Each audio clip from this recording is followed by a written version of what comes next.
J'ai noté le champ lexical, laxisme, passoire, tout circule sans problème. Bon, les agents pénitentiaires qui font un travail vraiment important, que vous n'avez pas souligné, c'est un peu dommage d'ailleurs de ne pas souligner leur travail, leur courage. Surtout, ils ont perdu de leurs camarades dans la caverne. Ça mériterait un petit peu plus d'union nationale, pour un mot que vous comprenez normalement.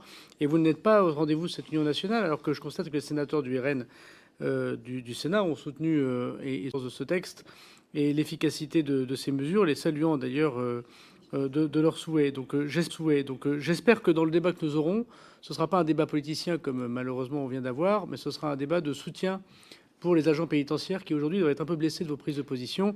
Il ne suffit pas de leur apporter des chocolats pour le jour de Nouvel An, comme j'ai pu le voir dans les remontées de visites pénitentiaires, c'est aussi les soutenir quand on est en débat public et qu'on a devant soi à prendre ses responsabilités.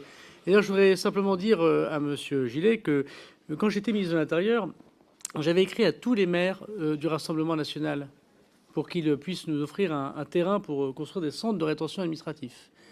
Et vous savez quoi, il n'y en a aucun qui m'a répondu positivement. Même j'ai même une lettre de maire de Fréjus m'expliquant que le centre de rétention administrative ne devait pas se faire chez nous.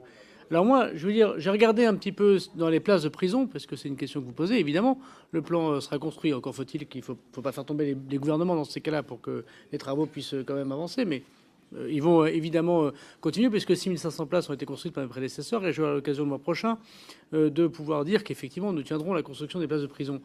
On manque de terrain. Alors vous connaissez notamment à Hénin-Beaumont, et on a écrit 2 fois Monsieur le maire, mais je ne pense pas avoir eu de réponse sur des terrains possibles pour construire une place de prison.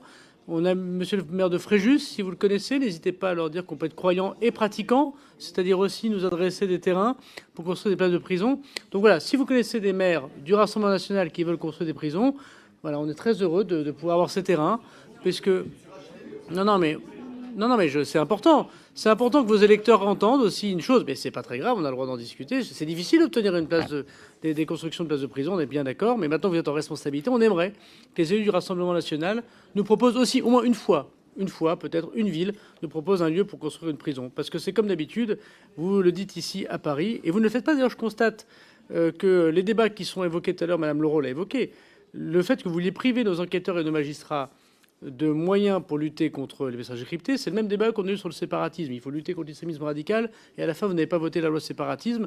On aura l'occasion de voir à la fin qui votera quel texte et quelle disposition de texte pour protéger les Français. Monsieur le ministre de l'Intérieur. Oui, très rapidement, Michael Taverne. Bien sûr que, je vous confirme, un des grands chantiers, c'est la filière investigation. Et je ferai des propositions au printemps, précisément, qui sont très concrètes, pour faire en sorte qu'on puisse relancer cette filière d'investigation. Donc je ne nie pas les problèmes, je les affronte et je ferai des propositions précises. Voilà. Pour ce qui concerne Sandra Rigol, pardon, sur le terrorisme,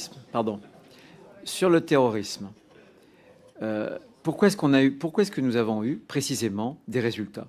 C'est parce que l'État a changé son organisation. Il y a un PNAT, il y aura un PNACO, spécialisation de la chaîne judiciaire, et il y a un état-major qui associe les services de renseignement et les services d'enquête.